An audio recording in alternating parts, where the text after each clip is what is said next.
Good morning. The first load of steel has arrived for the shed. So Dad's just coming along the road to give me a hand to unload it all to line up my forks because the lorry man is not allowed on the back of his own lorry. As you can see, it's all galvanised steel. We decided in the end, go for galvanised. Dad's arrived to help guide the forks for me. Won't be able to pick them all up at once, so just don't want to nick the galvanised and break it, crack it. Do not drop the expensive steel. Do not drop the expensive steel. Happy days, steel arriving. That's half the steel off. These rafters, I think these are the rafters for the lean-to, because the main rafters are significantly bigger. I think they're the uprights as well for the lean-to on the side. Wind braces over there for the main shed, I think. That's just about one load done. Tiny steel. Things are getting moving. That's that, first load done.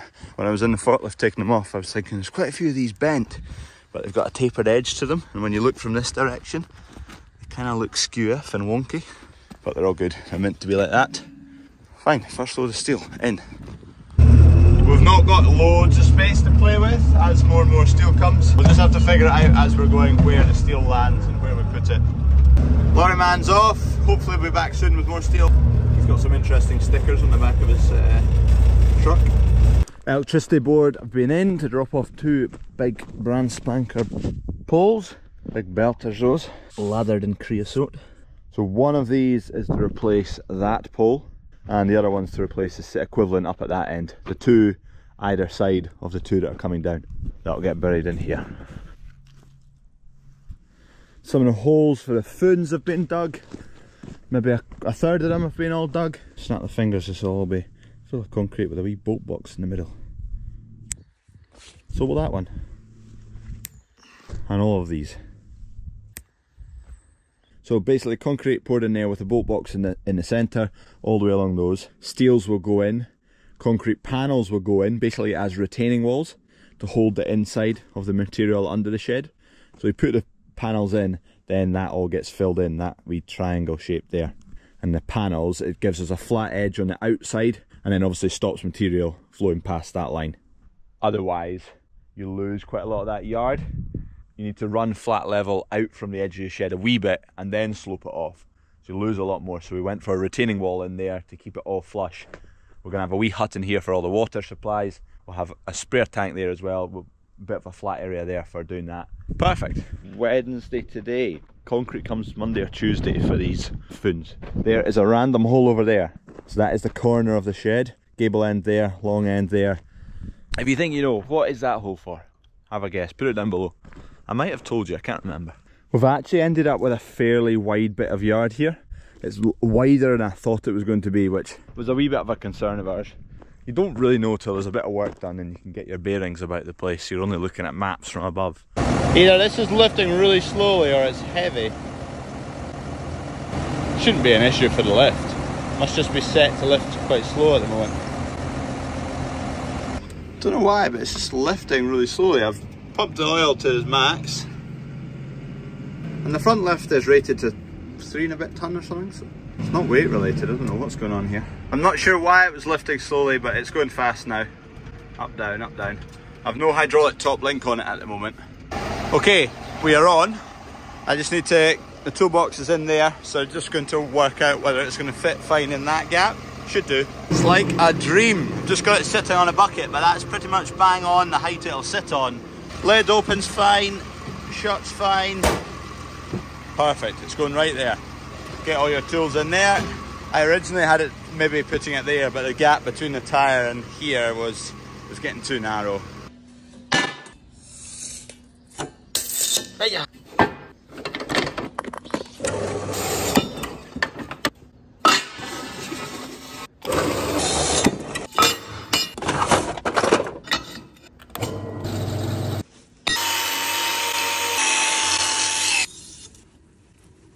Mounts from a toolbox, they are cut, they just need painted. I'm just cutting a bit more steel because I need to make a guard for the tines on the front, so you're not allowed to travel along the road with bare tines showing. So there needs to be a guard in the U-shape to cover them up.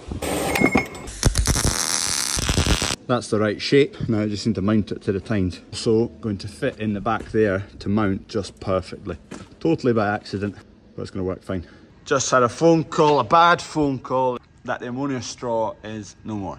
The last 2 years we've fed ammonia straw to the cows in the lead up to calving. This year Harborough stopped doing it. There was another contractor guy who was looking like he was going to do it. Ringlink got a whole host of customers sorted out round about Perth to make it viable, justify for him to do it, but he's just pulled out of doing it. Ah, damn it. That's that stuffed. Unless anyone knows of anything else, let me know, but that's ammonia straw down the pan.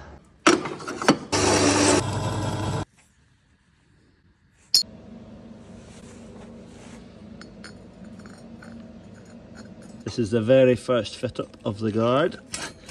These are just tacked on just now.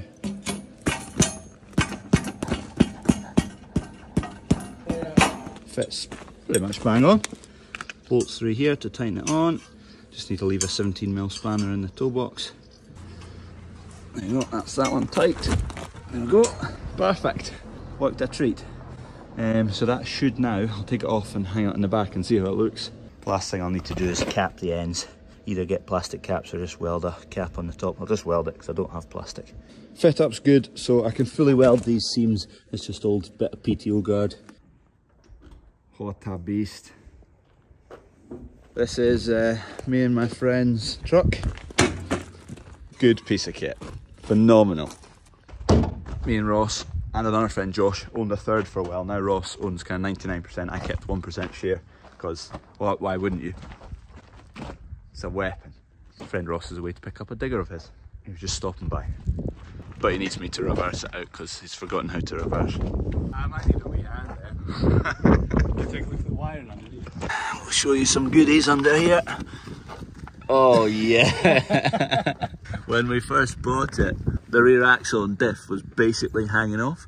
It rattled back and forward. It wasn't connected to the chassis. Oh yeah, that was all holding it on. Away from the frame completely, and so the axle was just moving back and forth under the truck. Aye, she's definitely legal now though. We put some new seats in it from a Range Rover. They are, oh, lovely. Oh, start her up. Yep. Oh. Door's got electric windows which you have to operate from under the bonnet actually. Other than that, she works a treat, there's nothing wrong with her. This works a lot better than it used to. It works a lot more if you give it some gas. Right, let's see under the hood. Into the stable. It's in the ranch. 2.7 litre. I think it's a 2.8. Nothing leaks either, amazingly. Yeah, well just don't look at that corner. So one of these wires, or these two wires are to open the window, yeah. The glow plugs are directly wired to the battery on a switch inside there because the glow plug system wasn't working when we first got it. There was a lot of acetone used to start her. There we go, and up we go. Really handy. You'd rather have manual windows.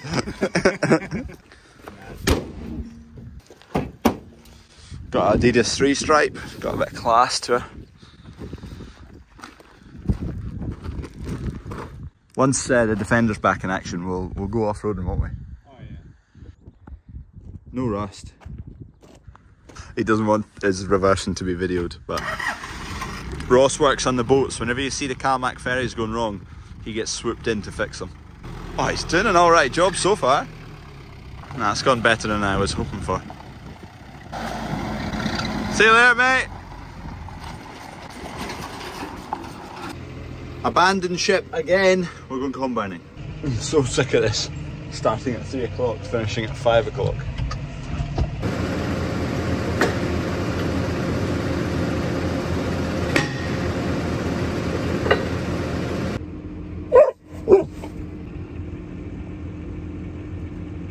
Not filmed anything, but we've been combining all day. It's been a decent day.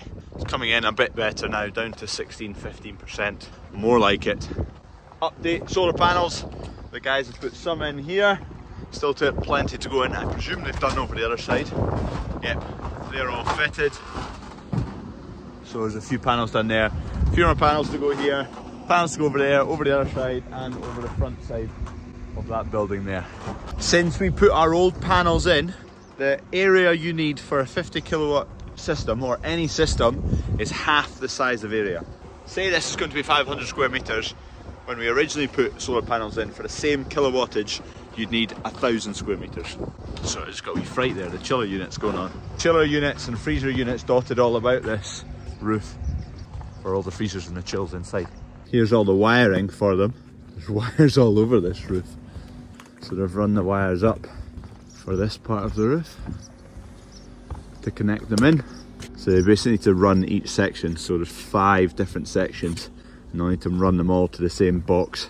Day 1 they put all the brackets up. Day 2 they've put in probably a quarter of the panels. So I think another 2 days, because they had some brackets to do this morning. So another 2 days all the panels will be up. Guess just wire them all in, so it won't be long until it's all up and running. And we can generate some slightly cheaper electricity. Electricity guys have been in today laying some big old cable.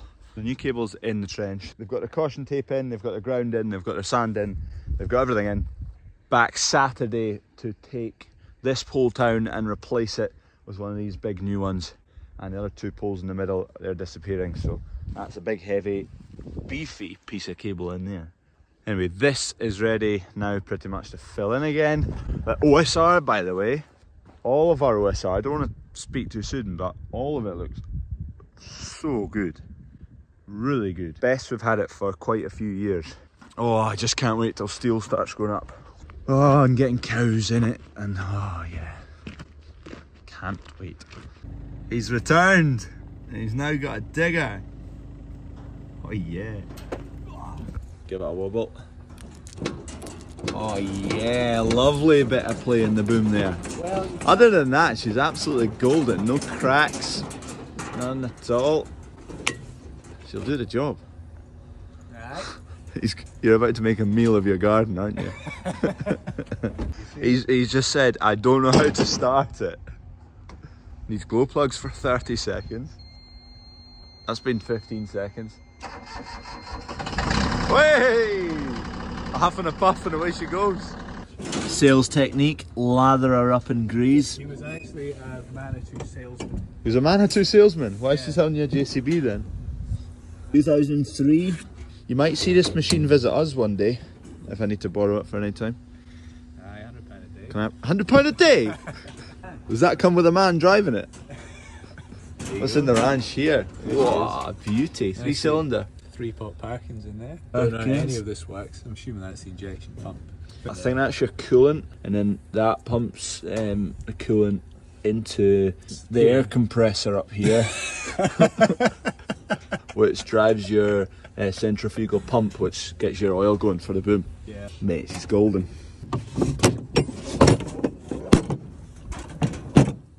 I will definitely be getting a wee lend of that. Handy wee piece of kit. He hired that trailer. 40 quid for the day, not bad. Here he goes again. This time he's reversing in the dark. Oh, oh. As you can see, the steel's gone now. Turns out it wasn't our steel. The galvanizers had a mess up and sent us the wrong steel. I did think it was quite small steel, but I assumed it was for the lean-to on the side of the shed. So we unloaded it, we looked after it, we didn't bash it or ding it. It wasn't our steel, so I don't know where it went after that. I wasn't here when it got loaded back on the trailer. Me or Dad hadn't been told that it wasn't our steel and it had been uplifted again, so kind of scratching our heads saying, where's the steel gone? Thought it might have been pinched. We didn't question it at all because our name was on the delivery line. We were expecting steel to be arriving galvanized from S&A. I'm hoping that doesn't mean ours is delayed. Fingers crossed. Cheers for watching. Subscribe if you're not already and like this video. See you tomorrow.